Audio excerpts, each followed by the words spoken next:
మహానుభావులైనటువంటి ఆ చతుర్వదనో బ్రహ్మ, 4 ముఖాలు లేవు, బ్రహ్మతో సమానమైనటువంటి వారు. ద్విబాహురపరో హరి, హరి ఉన్నాడు, 4 చేతులు కలిగినటువంటి వాడు ఆయన చతుర్భుజుడు. కానీ 4 భుజాలు లేవే, కానీ విష్ణువుతో సమానం. అఫాలలోచన శంభు, ముఖం మీద లలాటంలో 3వ నేత్రం లేదు, కానీ శివునితో సమానం. త్రిమూర్తులతో సమానం వ్యాసుల వారు అని చెప్పేసి చెప్పినటువంటి వారే పూర్వాచార్యులు. కాబట్టి బాదరాయణుడైనాడు, బదరీ వనంలో జన్మించాడు కాబట్టి ఆయన బాదరాయణుడైనాడండి. వేదాలు అనంతాలు, దాన్ని విభాగం చేశాడు. వేదాలను విభాగం చేసినవాడు కాబట్టి వేదవ్యాసుడైనాడు. వ్యాసం అంటే విభాగం చేయటం. ఋగ్వేద, యజుర్వేద, సామవేద, అథర్వణ వేదాలుగా విభజన చేశారు. అంతేకాకుండా ఉపనిషత్తులు అనుగ్రహించారు. అందరికీ అర్థం కావటల్లా వేదం ఎంతమందికి? అందుకని ఏం చేశారంటే 5వ వేదమైనటువంటి మహాభారతం రచించారండి. వేద ధర్మాలను అందు చక్కగా విందు చేస్తూ మనకు మహాభారతాన్ని అందింపజేశారు.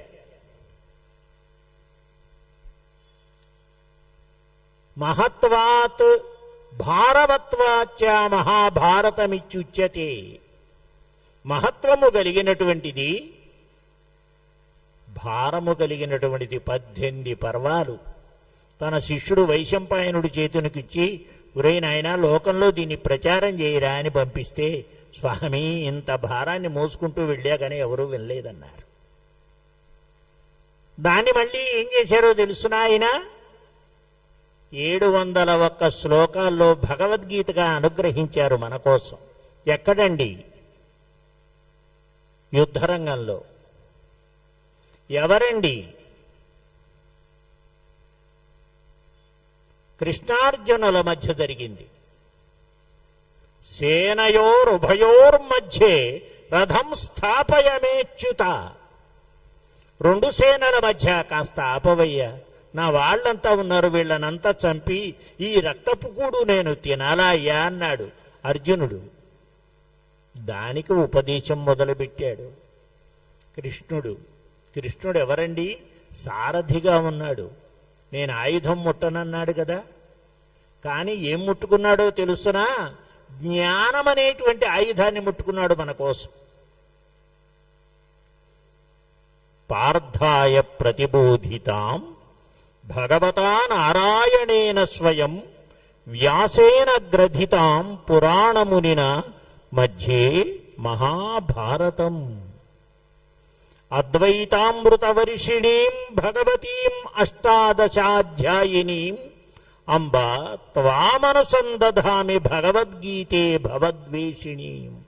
మనల్ని శాశ్వతంగా ఏ లోకంలో ఉన్నా కూడా రక్షిస్తుంది అంటానికి భగవద్గీత మూలం. శంకర భగవత్పాదులు అంటారు, రామానుజులు అంటారు, మధ్వాచార్యులు అంటారు, నాయన 2 కళ్ళు. గేయం గీతా నామ సహస్రం. నువ్వు రోజు ఏదైనా మరిచిపో, విష్ణు సహస్రనామమును భగవద్గీత పారాయణం చేయటం మరిచిపోబోకయ్యా అంటారు.